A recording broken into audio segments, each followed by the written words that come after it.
Good evening and welcome back to, I don't know why I've got those on, the Rory Talks Football channel, your daily Arsenal news, updates, debates, and my opinions. If you're new to the channel, please do subscribe. What a win. Shout out to everyone that was on the live stream watch along yesterday as well. Let's talk about it. You know, there's been so much today of just not giving Arsenal the respect that I think we deserve for that performance yesterday. But we'll talk about it. VV Vlad, good to see you in the chat. I hope you're doing well. Casper, Wasef, good to see you as well. There's lots to get into. I've also got some injury news. Obviously, yesterday, we had seven senior players out injured yesterday. James, Bobby, good to see you. Yeah, 7 players out injured yesterday. Updates on all of those. And it's not as bad as it seems. It genuinely isn't as bad as it seems. Max, Rory is back. My first stream back. It's good to have you back.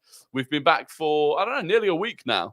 And it is good to be back. It is good to be back. Ethan, hi, Rory. How are you? I'm good, thank you. Turns out your 4-0 prediction wasn't confident. I know. I'll hold my hands up when I'm wrong, and I was wrong. I misjudged it. It was 6, not 4. So, my bad. West Ham showing why England won anything with Bobby Moore back when Queen Lizzie's tits didn't touch her ankles. Okie dokie. Fair play. Fair play. AFC, good to see you. Do you like Havertz's role now? I do. Look, I think because of how so many players yesterday had a great game, I feel like Havertz's performance went a bit under the radar yesterday. But I thought he had a really good game yesterday, and I'm happy to see it. You know, and I do still think, look, I'm not convinced that when we have all of the players that we want, Havertz will be a guaranteed starting player. But he's so versatile. He's such a good utility player. I'm happy with it. Are you on the football terrace today? Hannah, I just jumped off the football terrace. The football terrace started at 5 today. So I've been on it for the last hour and a half and then just jumped off it. So if you do want to watch that, you can go and watch it on catch up or whatever. Havertz and Trossard dovetailed and swapped very well. They did. We were playing with almost like 3 10s yesterday, and it was really impressive. I've watched a lot of the game back today, and a lot of the time we were building out in like a 1-3-1 and then basically 5, a line of 5 up top, and it was working really well between everyone. With the touches we get in the box now, we simply can't get this centre forward signing wrong. I agree. Opinions on playing Trossard? Look, I think he's earning his spot, and there is a genuine argument as to whether, when he's fit, Gabriel Jesus does come straight back into the side, which, you know, is all credit to Leandro Trossard. Aaron, good to see you. Good to see you. I hope you're doing well. What's your thoughts on Frenkie to Arsenal? Look, I would love it. I think it will be very difficult for us to pull it off financially. But you never know. You never know. And there are options if Frenkie, you know, doesn't work. Zubimendi, we've definitely done a lot of groundwork for. So if Frenkie doesn't work, it's not the end of the world.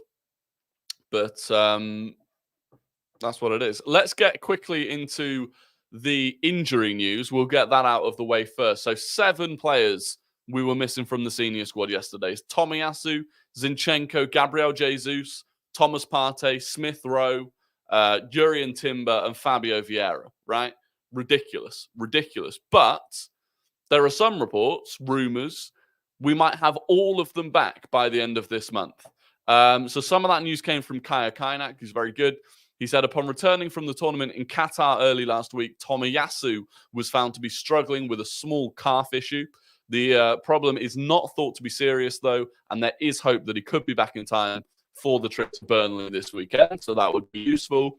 It's less clear if Alexander Zinchenko will make the journey. The Ukrainian international has been struggling with calf problems of his own since the new year, and I don't know Zinchenko and Tomiyasu's calves are genuinely problematic. Like, it's both of them consistently have issues with their calves. The fortunate thing is, and this was a big thing yesterday, is that Kivior is really stepping up.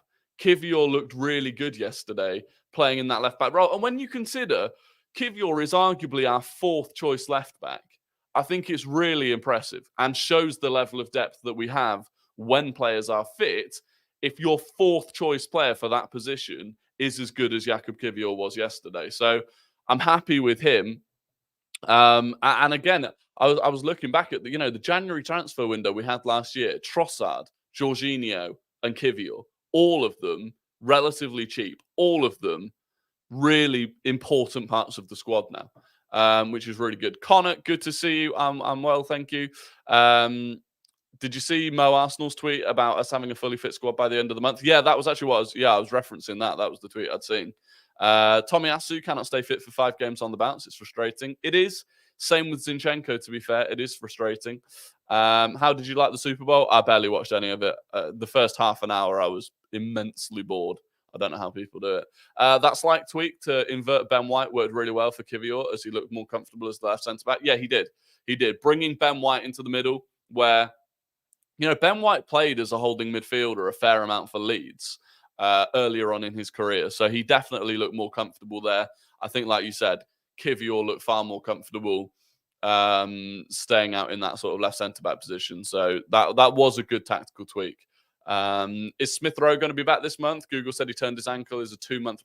Google said a turned ankle is a 2-month recovery. A turned ankle can be anywhere from a week to 4 months, depending on the severity, because it's all just how badly your ligaments get damaged. But as you're speaking about Smith Rowe, he's being assessed ahead of the trip to Burnley after sustaining an ankle injury in training. It's not thought that his absence will be long term, so I don't think it's going to be 2 months. I think it's it's more of a little sprain, right? So he could be back for Burnley. Might not be until Newcastle at home, but I don't think it's going to be too bad. On Gabriel Jesus, he's also a doubt for the Burnley clash as things stand. He's been dealing with knee problems since we beat Crystal Palace 5-0. Obviously, he did play against Nottingham Forest, but he's been dealing with that issue. It's to do with the surgery that he had, and there's still he gets swelling and fluid on the knee off the back of it, which it's not ideal. To be honest, long term, it's not ideal. Arsenal are also managing the fitness of Jorginho, and I think I've referenced this on a few streams, who's been dealing with a foot problem. He was unable to start against West Ham despite his man of the match performance in the 3-1 win over Liverpool. Now, I'm not convinced that he would have started against West Ham anyway, because I don't think that game needed a Jorginho and Rice pairing. But it's just one to keep an eye on. That I think we do have to reserve Jorginho potentially for those big games. So, I would fully expect if Partey isn't back and fully match fit and up to match pace, when we go away to the Etihad, I'd fully expect it to be Jorginho and Rice again. Which means you're not going to see Jorginho in the game before that one, for example. Ben White deserves more flowers. Absolutely. Look, Ben White post Dubai has been brilliant. Absolutely brilliant. And he's had a tough season because of the injuries that we've had to Tomiyasu and Timber. He's had to play a lot of football, and the role that he plays is physically demanding because he's effectively a centre-back that's doing all of the duty defensively whilst also trying to be an overlapping fullback. Like, it's an incredibly physically demanding role that he plays, and when you're doing it every single game and you're doing it whilst carrying a bit of a knock, that's very tough. So very happy with the way that he's come back. If he's not in the England squad for the Euros, I get that there might be some sort of issue behind closed doors. I'd rather sack Southgate and have Ben White there than keep Southgate and not have Ben White there. Damn, Google lied to me. Yeah, it'd be like that. Gabriel looked shocking at central centre-back in pre-season. Not this time, though. Was brilliant. Yeah, I mean, look, it can take time to adapt to that, right? Those sorts of things can take time. Need UCL Gabby Jesus back for Porto. I agree. What do we think of Timber? Do you think he'll have the surgery problems like Jesus? You never know. It is the honest answer. And they'll be very careful bringing Timber back from that injury. You've seen some players that come back to it pretty well from ACLs, and some players don't. I mean, realistically, Virgil van Dijk these days looks almost as good as new, but it took him a little while to do that. So we'll see. Hopefully he comes back well, though. Hopefully he comes back well. There was a player recently who did their ACL and came back and looks like they never went away. I can't think who it was off the top of my head, but prediction for the game tonight. 2-0 to Chelsea. 2-0 to Chelsea. Get your predictions in for Chelsea Crystal Palace. The thing is, right, Crystal Palace are really bad at the moment. They're missing Guehi, Verts. Neto to an extent as well, but I was thinking of Verts, yeah. Palace are missing Guehi, Eze, and Elise. Like, it's either going to be 0-0 or Chelsea win 1 or 2-0. There's no, I can't see Crystal Palace scoring. I just can't. Funny how everyone is already over Partey and expect Jorginho to play the Etihad clash. We have to be, right? You can't. I think a lot of Arsenal fans have almost become exhausted of waiting and hoping and relying on Thomas Partey because he's not available and he keeps not being available. So I think a lot of Arsenal fans have moved on from Thomas Partey now. I think he's going to leave in the summer, and if we can get a few great games out of him between now and then brilliant. But if we can't, then we can win games without him as well, right? We beat City. All right, he came on as a sub and did get the pre-assist for that goal, but we beat City without him starting, and we beat Liverpool without him. So listen, I think he's a brilliant player when he's fit, and the issue is he's just so rarely fit. We must win the Porto game comfortably so that we can rotate. It would be useful. I'm not expecting us to go to Porto, which is the first leg, and to win comfortably, to be honest. But we'll see. Where would you rank Gabriel in the EPL centre-backs right now? I'd rank Gabriel... let me think. I'd rank Gabriel 5th. For me, the 4 that would be above Gabriel would be Saliba, Van Dijk, Ruben Dias, and John Stones. And really, on form, you could argue Gabriel's better than a couple of them. But given that they've been there and done it at the absolute top level, I would put them just above Gabriel. But he's an absolute monster. He's so underrated. Porto's been really, really good. Physical, horrible side to play. Yeah, exactly. That's what I'm saying. Honestly, if we can get out of Porto, if we can get out of that away leg, either with a draw or, winning by a goal, I think that's a decent result. I'd back us to beat them at the Emirates. So any news on Fabio? If he's fit in time, he could help a lot against Porto. Again, no. We saw him training seemingly in Dubai, but he had this operation and we've not seen him since. We saw him training a bit, but there's been no news on him. He's still considered a long-term. He's considered in the same bracket as Timber, just as a long-term absentee, which is frustrating. So we have a proper chance at winning the UCL if we keep playing like this. Only competition is Man City, Real Madrid, Bayern. The rest of the big teams are in bad form. Inter, Barca, Napoli. I slightly disagree with that. I think Man City, Real Madrid, and Inter Milan. I think Inter Milan look really good at the moment. I've seen Inter Milan a couple of times recently. They look really good. I watched Bayer Leverkusen against Bayern Munich. Bayern Munich don't scare me. Yeah, a couple of you agreeing that Inter are more of a threat than Bayern. I think they are, especially because I think they don't play the same way, but I think in terms of managerial kind of ability and the way that they get the best out of their players, Arteta and Alonso are quite similar. And the way that Alonso set up against that Thomas Tuchel Bayern side completely destroyed them. They had barely 0.5 XG Bayern Munich, which is like unheard of for them. So yeah, I would rather draw Bayern than Inter Milan. Nwaneri looks so composed for his age. He didn't do anything fancy, but you can see the talent is enormous. Yeah. Do you know what was big, right? I watched a compilation. It was basically every single touch that he had in the game. And a big thing was that sometimes when there are kids that come on or players that aren't maybe as good, other players, and you can see it if you watch it closely, will subtly avoid giving them the ball. Martin Odegaard was desperate to get Ethan Nwaneri on the ball yesterday. Every opportunity, he was giving it to Ethan Nwaneri and just letting him play football. And like you said, he didn't look out of place. Now, admittedly, coming on at 6-0 up against a team that have definitely given up, that helps. But it's very, very promising for a player as young as Ethan Nwaneri is. And apparently he's been training way more with the senior team recently. So I think we can expect to see more of him potentially in games like that. I don't think we're going to see him in any close or big games, but for the future, it's brilliant.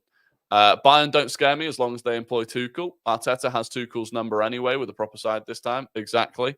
I think we're the best team in the UCL. I mean, look, I wouldn't be against the argument. I think, City and Madrid for me are the two. Like, again, the way Madrid beat Girona at the weekend. Now, you can say, oh, it's Girona, but Girona are genuinely the title rivals of Real Madrid this season. The way that Madrid dealt with them, and they've been dealing with a lot of injuries this season as well, and are still top of La Liga. So, yeah, Real Madrid and Man City for me are the two favourites to win the Champions League, but I think we're third favourite. I do think we're third favourite. What would be a successful UCL in your opinion? A successful UCL, in my opinion, would be getting as far as a game against Man City or Real Madrid. So whether that's quarterfinal, semi-final, or final, if we lose to one of Real Madrid or Man City, I would say fine, because I still think they're probably the two top teams. Losing to anyone other than those two, I would find disappointing. Obviously, in an ideal world, you get a nice run to the final, and who knows? In a final, anything can happen. There's absolutely no reason to think that we couldn't beat a City or a Real Madrid in the final. But if we were to lose to one of those two and get knocked out, I wouldn't be too disappointed in it. Arsenal win the UCL and Leverkusen win Europa League, and then the ultimate Super Cup final with Granit Xhaka own goal to win it for Arsenal. I mean, it would be crazy. Do you know what? I was thinking about this the other night after that Bayer Leverkusen game. The Europa League final, if it ends up being, and obviously like the draw has to go the right way and stuff, but if the Europa League final ended up being Bayer Leverkusen against Liverpool, that would be such a good game. That would be such a good game in terms of quality, but also in terms of like the fact that Alonso could replace Klopp at Liverpool. It's Klopp's final game. It's Alonso against his old club. Like that would be tasty. Aaron said, nah, City. I think my opinion, Declan Rice can be more deadly in an attacking midfield position. What's your thoughts on that? I think he can be. I think he's got the ability on the ball to be a more attacking midfielder, but as a defensive midfielder, he's easily one of the top 3 defensive midfielders in the world. So I think you still get more out of him as the defensive midfielder that can pop up with a goal than playing him further forwards and then trying to find a defensive midfielder where I don't think you'd find, other than Rodri, I don't think you'd find a better defensive midfielder than Rice. So, yeah, Rice versus Bellingham UCL final would be fire. It would. Evening, George Christodoulou. Good to see you. If we get to the semis, I think that's a fantastic achievement already. I agree, but then if we lost in the semis to basically anyone other than Madrid or City, I would be disappointed, personally. Real Madrid have no centre-back, so our set-piece routine will destroy them. Yeah, right now they don't. They are massively struggling. I think Rudiger is close to being back, though. Maybe. Or did he just get injured? Someone's close to being back. I can't remember. The final is at Wembley as well. We own Wembley as well. We do own Wembley. The storylines would be great. Klopp would bottle it in the final. Possibly. Hey, Rory, I guess that your worries about yesterday's games were well off the mark, thankfully. It's our best all-round performance this season. Yeah, absolutely. I can't remember what worries I had. I still think I predicted a 4-0 win. Something like that. Rice is comfortably the best DM in Europe this season. Yeah, it's between him and Rodri, I'd still say. Rice set-piece specialist was not on my bingo card. It's unbelievable. It's unbelievable that we have a set-piece specialist almost in Declan Rice now. Do you know the one thing I would love to see that I still don't think we have, and maybe it could be Declan Rice, is someone that's a real threat from direct free kicks, like free kicks around the edge of the area. I can't remember the last time we scored a free kick, like a direct free kick. A super chat has come in from Aaron, a $5 super chat. Do you feel like Saka is becoming more predictable? To a certain extent. Well, do you know what? I think he was. I think earlier this season he was. Actually, in the last couple of games, I think he's getting back to being unpredictable. I think the second goal that he scored, well, in fact, actually, both of the goals, right? The run in behind, we don't see that enough from him, I don't think. But the run in behind down the centre was really good yesterday to win the penalty. And then the second goal, he didn't pick that up on the wing. He moved inside into more of that kind of right central midfield spot that you'd normally see Ødegaard in. And I think he's benefiting now from Ødegaard dropping a bit deeper, which for me is where Ødegaard is way more important. And he moved into that central space and he picked it up there. And when he picks it up centrally, he's so good because he can turn either way and he drives with such power that I think it's really good for us. And the other thing that I think is helping to make him more unpredictable, in fact, actually, there's another two things I think help it making him more unpredictable. One is that Ben White is back to overlapping a lot, which obviously makes it easier for Saka to cut inside. But also, teams are becoming absolutely petrified of giving us a corner. And so if you're really desperate not to let Saka run to the byline and get a corner, then you're going to try and force him inside. And so I think there are quite a few things at the moment that are helping Saka, and I think it's why he's looking a lot better. Fabio Vieira was supposed to be a set-piece specialist. Yeah, but it's just never available. He could be, to be fair. He does have a good set-piece. Ødegaard has scored a direct free kick or two. Yeah, but if you go back, I think the last direct free kick he scored was at least 2 years ago. Was it at Burnley? Possibly. We did so well to keep Kudus and Bowen completely quiet. Well, that's where I think the credit goes to Kivior and Gabriel in particular. I thought they were very good. The last free kick we scored was at Burnley like 2 years ago. Yeah, exactly. That's the one I'm thinking of, unless it was a random cup game. No, I think it was that one at Burnley. Fabio Vieira is one player I want to succeed at Arsenal. I'd love Fabio Vieira to succeed at Arsenal. And I think if he's looking at the likes of Trossard and Kivior, who are now really showing their worth, there's still time for him, 100%. When everyone is fully fit, who would you leave out of the squad? It's tough. I was actually thinking about this. I was thinking, because we were talking about all 7 of those players that are injured coming back. And you are at that point where players have to drop out of the squad again. So I'd probably, Cedric, 100%. I think El Neni, if you're being realistic, I think El Neni, just because he's not going to be here after the summer. And then I think there comes a point, unfortunately, where Eddie Nketiah doesn't make it into the squad. Again, if we're looking at moving him on in the summer, realistically, if you've got Gabriel Jesus and Trossard and Kai Havertz, I think all 3 of them are preferable through the middle than Eddie Nketiah. So I think it only needs to be 3 senior players that you drop out. Or would there be another defender? No, Cedric. No, you maybe have to drop another defender out as well. So yeah, it's interesting. It's tough. The thing is, the likelihood of all of them staying fit is unlikely. So even once those 7 are back, it wouldn't surprise me if someone else had got injured. We have a finishing problem. That's why if Rice can become an attacking midfielder, he can finish well in our defense as well. I don't think we have that much of a finishing problem. I think we went through a period where it was really bad.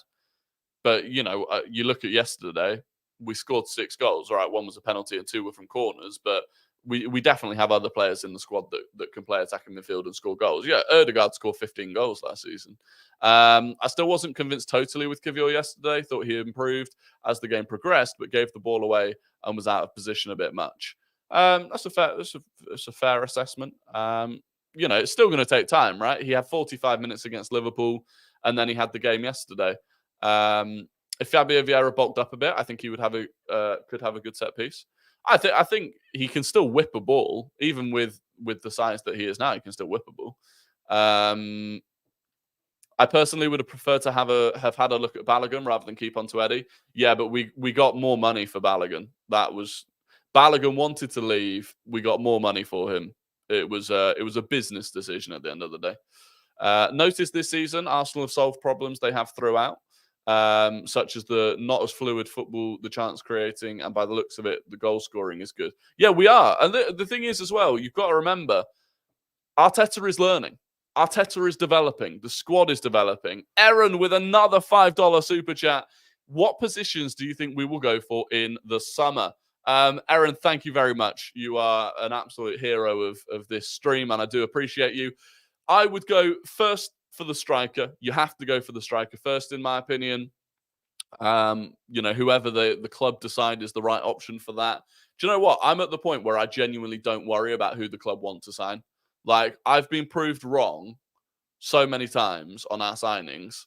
Go for whoever you want. So whoever that striker is that we first go for it. But that would be the position for me where you go out and out with a proper level-raising striker. And I think most Arsenal fans are in agreement that that's the one to go for.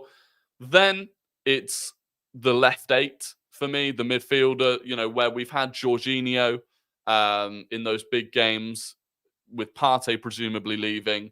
I think Rice becomes the proper six. I think that is where it's going to be.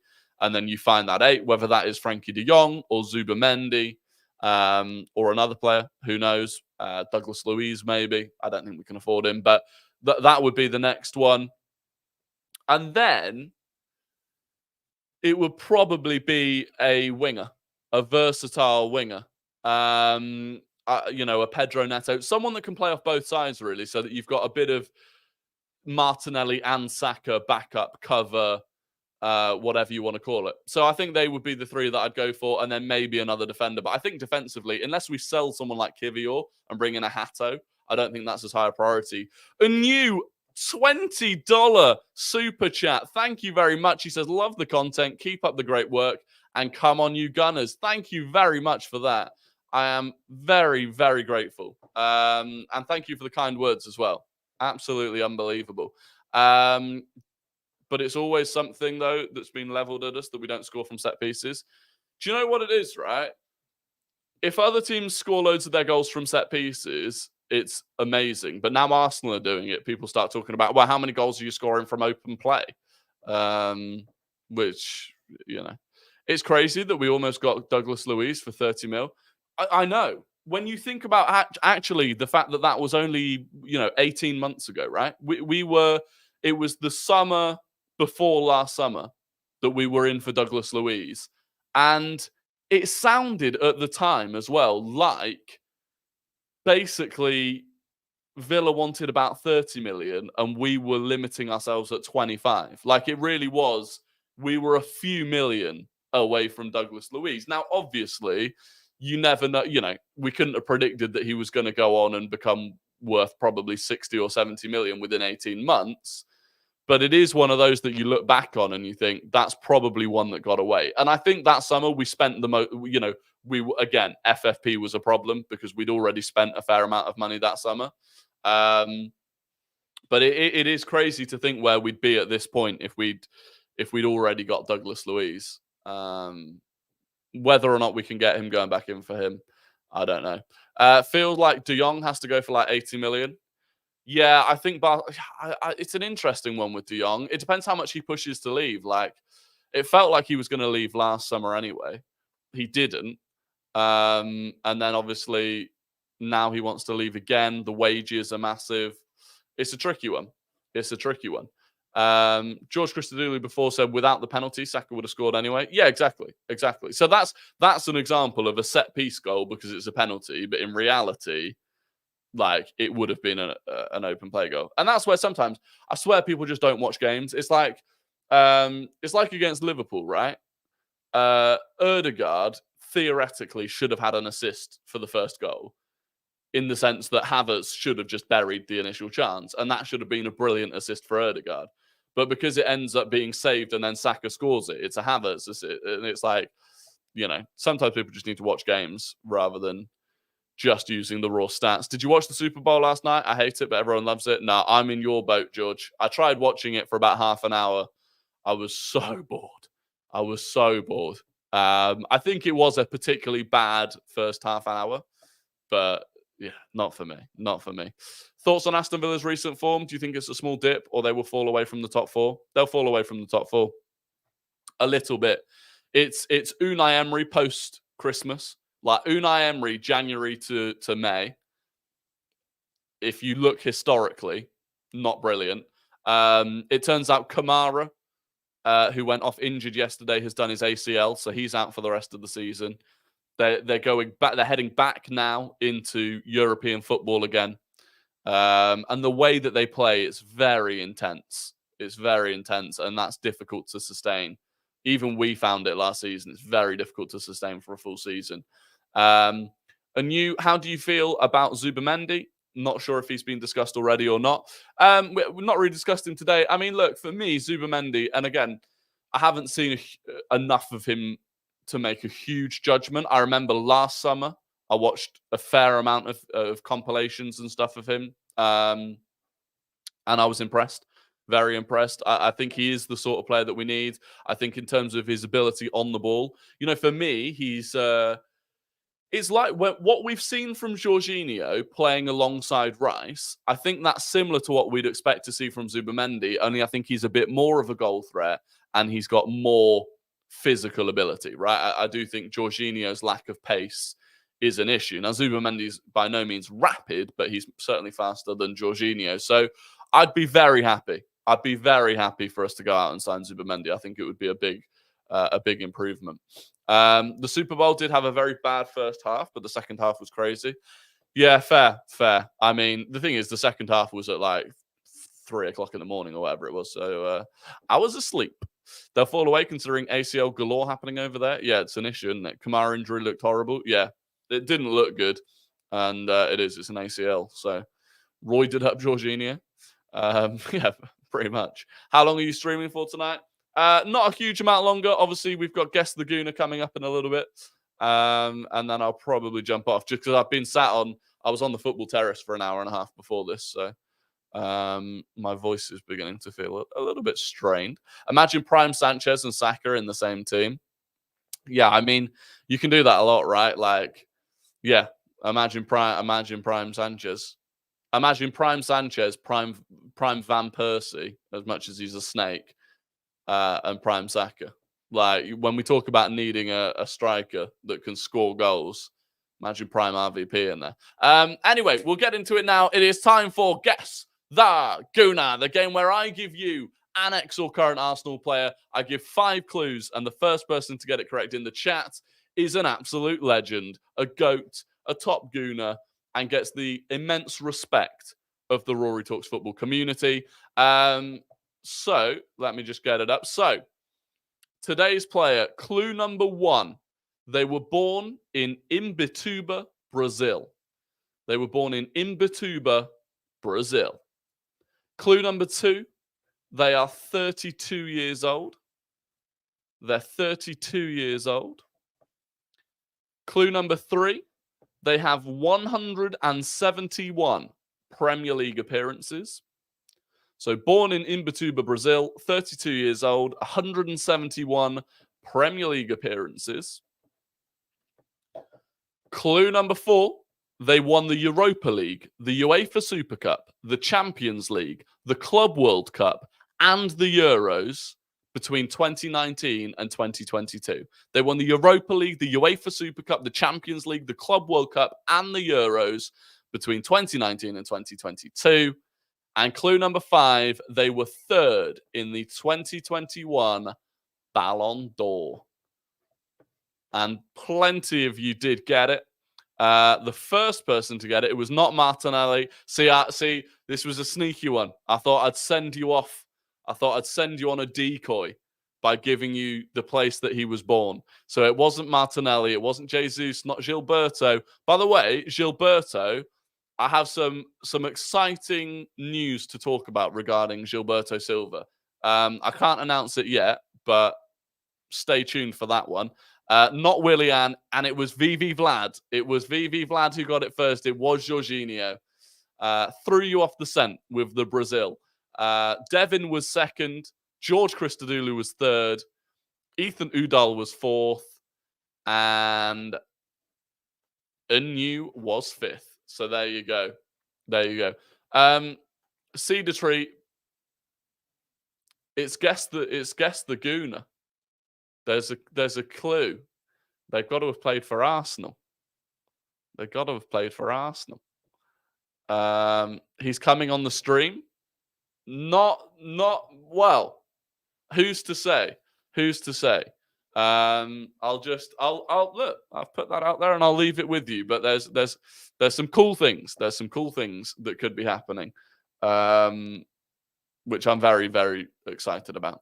My bad, just popped into the live for the first time. No worries. The next part, so we do Guess the Gooner, where I give 5 clues about an ex or current Arsenal player, and you have to guess who it is. I then do Guess the Non-Gooner, which is where I give a career path of a player that isn't an Arsenal player and wasn't an Arsenal player, and you have to guess who that is. So welcome. I apologize. I feel like you got bantered a little bit there, and that was you were new, and I appreciate the newcomers. Have you seen Koleosho from Burnley?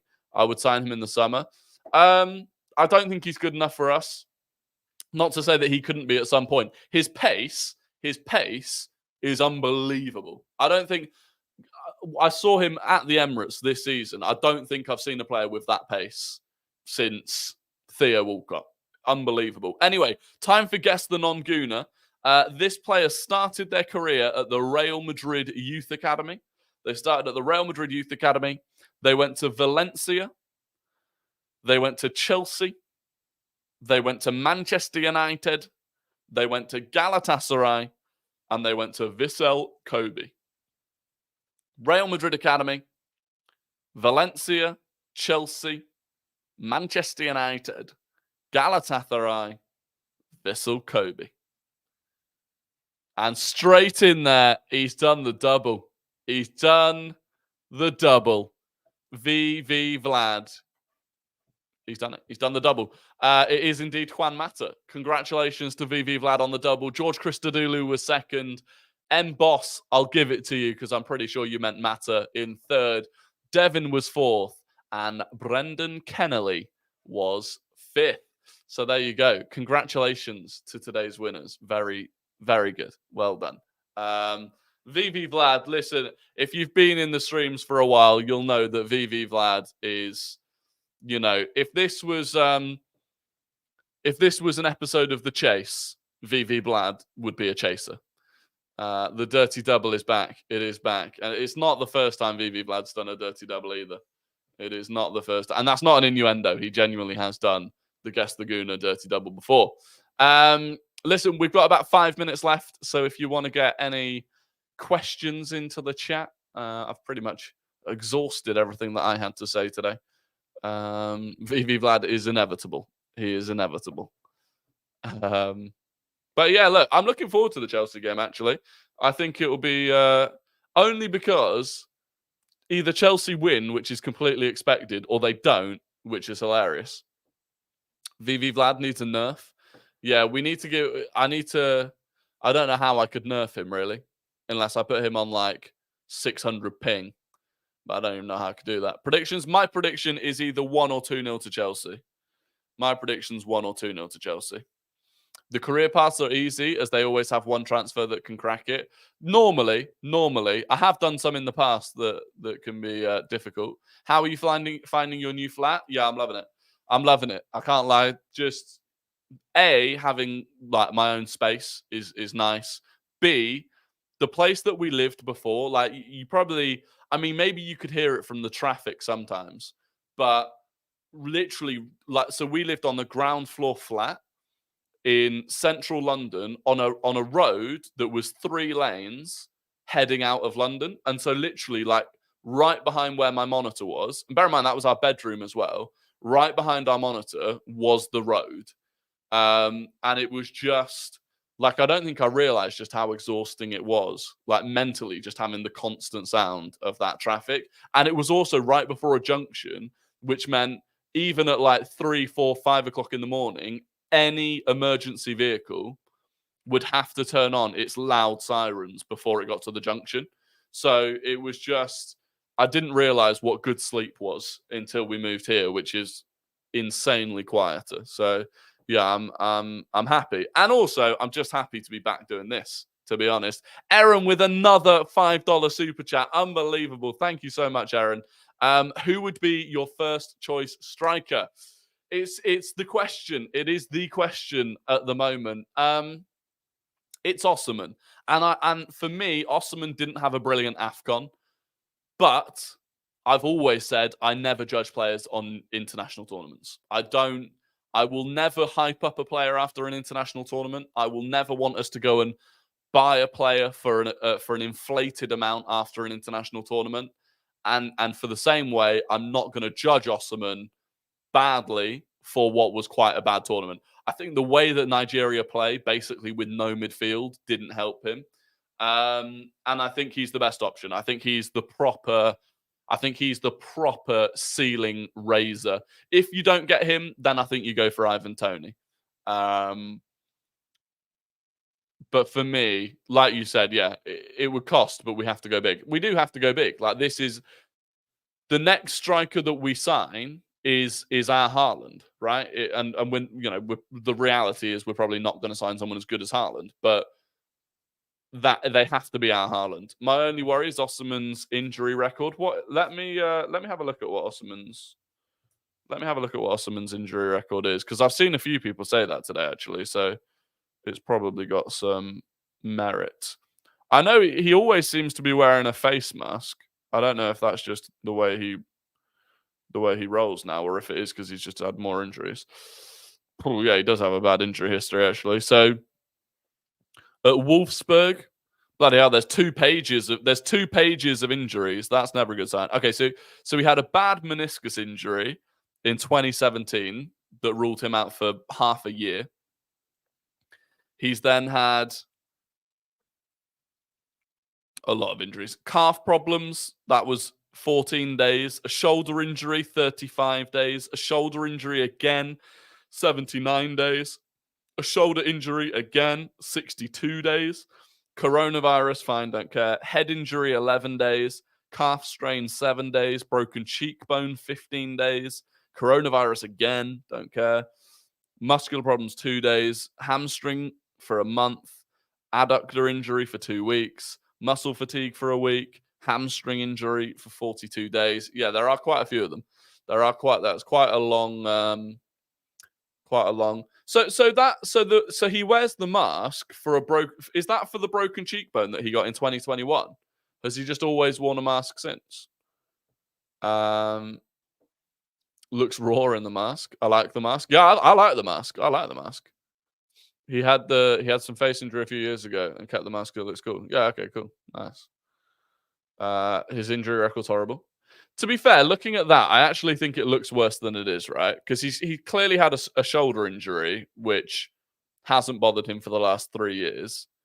A broken cheekbone, which is a freak accident, right? If you get a player getting hit in the face, doesn't matter who you are. If you break your cheekbone, you break your cheekbone. So really, it's the hamstring. It's the hamstring's probably the worry. The hamstring that he did in October 2022, that he then did again in November 2023. That would be the one that I'd be slightly worried about, probably. The rest of them, I actually don't think it's too bad. It's not like, if you look, for example, if I look at Zinchenko's injury history, it's horrible because it's just calf. Same with Tomiyasu these days. If you look at Reece James's injury history, it's bad because it's the same thing. Whereas with this one, other than potentially that hamstring, it might not be too bad. But yeah, you do get PTSD. But the thing is, Thomas Partey PTSD. Thomas Partey had one of the best injury records in the whole of Europe when he joined Arsenal. Like, there were social media posts about how ridiculously good Thomas Partey's injury record was before he joined Arsenal. So I'm almost at the point because of that, where it's like, it doesn't matter what their injury history record is. It doesn't, because they could have a completely clean injury history and turn up and get injured. What's more important, to win against Burnley or to win against Porto? Well, if you said to me this, right, you can either win against Burnley and draw against Porto away, or you can draw against Burnley and win against Porto away. I would take win against Burnley and draw against Porto. Because Porto, we can still come back and beat them at home in the second leg. Drawing against Burnley would stink for any sort of title challenge that we've got. Even though I'd rather win the Champions League than the Premier League, 100%. I think, yeah, I'd prefer that. Have you got a ticket for Newcastle yet? No, not yet. I do need to sort that out. What are your thoughts with people saying Solanke? Nah, Solanke's not the level. That's, for me, Solanke's the next level down where you go, that's not taking you to a title. Think he's had a brilliant season. Think he's a great player. Solanke's not taking us to a title and a Champions League and all the rest of it. You're going to go out and get a striker. It's got to be up there. And listen, if the thing is, if we can't get one of them, then you've got a problem, right? There's only a couple of that level of striker available, but it's tough. It's tough. Anyway, that is going to be the end of the stream because I can hear my dinner being dished up, which is sensational news. Thank you all so much for joining. Anu and Erin, the super chats that you've given today, so grateful. Absolutely unbelievable generosity from you. Thank you for everyone that joined. If you could drop a like on the stream, it massively helps me out. Have a fantastic evening. I'll be back 6:30 tomorrow. What's for dinner? Oh, steak and ale pie, mashed potato, and broccoli. Sensational. Yeah. Have a good evening. Good night. Goodbye. God bless. Has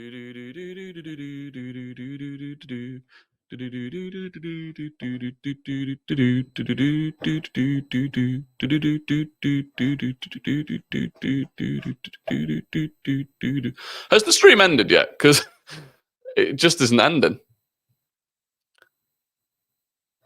I'm clicking end stream and the stream's just not ending. Has it ended?